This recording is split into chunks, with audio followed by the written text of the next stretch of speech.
Hello বন্ধুরা, আজকে বানাচ্ছি আমি শুটকির ভর্তা, বাঙালি রেসিপি।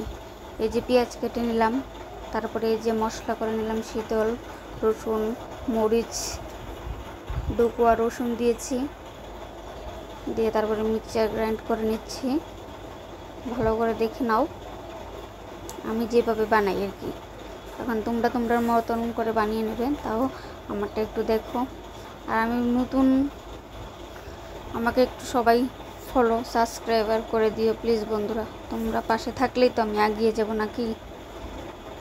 দেখো মিক্সচার করে নিয়েছি, শুটকি টুটকি সব একসঙ্গে দিয়ে দিয়েছি। তারপরে কড়াইটা বসিয়ে নিচ্ছি। আমার তো খুব ভালো লাগে খেতে। দেখো তাতিয়ে নিচ্ছি হাত দিয়ে, দেখেছি যে গরম হয়েছে কিনা। তোমরা পরিমাণ মতো তেল দিও, আমি আমার পরিমাণ মতো তেল দিয়ে দিয়েছি। আর আমরা একটু ঝাল খেতে পছন্দ করি, তাই আমরা একটু ঝাল দিয়েছি। নুন, হলুদ, দেখো গুঁড়া লঙ্কা। কড়াইতে তেতে গেছে, দেখো ধোয়া উঠছে।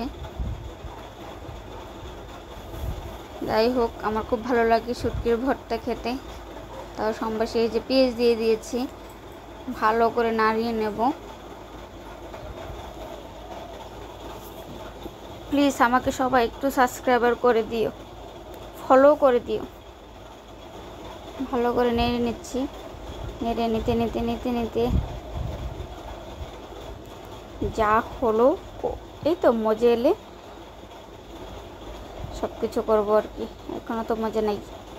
ভালো করে দুই একবার নাড়তে নাড়তে নাড়তে নাড়তে যা হয় আর কি।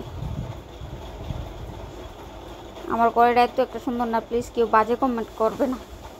এই যে দেখো মজে গেছে। মজে যাওয়ার পর একটু নাড়িয়ে নেব। নাড়াতে নাড়াতে যখন হয়ে যাবে, তখন আর কি করব, মশলাটা দিয়ে দেব।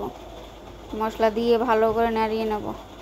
শুটকি, রসুন, আদা বাটা সব একলগে দিয়ে তারপর দিয়ে দেব হলুদের গুঁড়ো, লঙ্কার গুঁড়ো, নুন। এগুলো দিয়ে ভালো করে মাখিয়ে নেব। বুঝতে পেরেছো তোমরা? ভালো করে মাখিয়ে নেব। মাখিয়ে নিয়ে তারপর ভালো করে দিয়ে দেব। আর আমি কিন্তু লঙ্কাটা একটু বেশিই খাই। লঙ্কা, নুন, হলুদ সব কিছুই আমার একটু বেশি বেশি লাগে। ভালো করে দেখে নাও তোমরা। প্লিজ সবাই আমাকে একটু সাবস্ক্রাইব করে দিও। আমার বর তো বলেছে আজকে শুটকি খেতে হেব্বি ভালো হবে।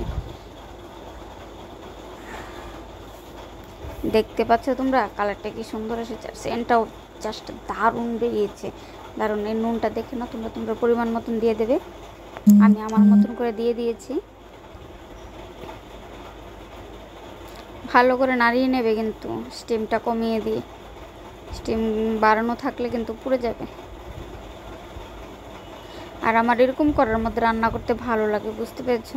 কারণ ও সেই করার মধ্যে রান্নালে তো দাগটি উঠাতে কষ্ট হয়। তাই আমি কিছুর জন্য ঢাকনা দিয়ে দিয়েছি, কিছুক্ষণের জন্য। দেখো ঢাকনা উঠিয়ে দেখেছি সব মজে গেছে, তেল তেল ভাবটা বেরিয়ে গেছে। তার মানে কি হয়ে গেছে। আমি আর দুই একবার নাড়িয়ে নেব। নাড়িয়ে নেওয়ার পর আমি নামিয়ে নেব।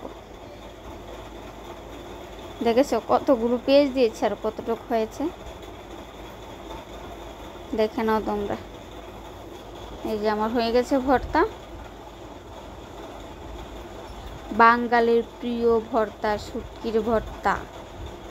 এই ভর্তা যে খাবে তারই তাক লেগে যাবে। হ্যাঁ, এই যে দেখো আমি অফ করে নিচ্ছি। অফ করে নাড়া দিচ্ছি দুই একবার, নাড়া দিয়ে নামিয়ে নিচ্ছি। এখন বাড়িতে সার্ভ করব। দেখো জাস্ট ওয়াও হয়েছে কালারটা। আমার এখনই জিব্রা দিয়ে লুল চলে এসেছে, দেখেছো? যদি ভালো লেগে থাকে অবশ্যই জানাবে প্লিজ কমেন্ট করতে কিন্তু ভুলবে না। লাইক, কমেন্ট, শেয়ার করবে আর সাবস্ক্রাইব করে দেবে তোমরা। আমার পাশে থাকবে সবসময়। আমি নতুন খুলেছি, আশা করি তোমাদের ভালো লাগবে। আর আমাকে জানিও কিন্তু তোমরা আর কি দেখতে চাও। নমস্কার।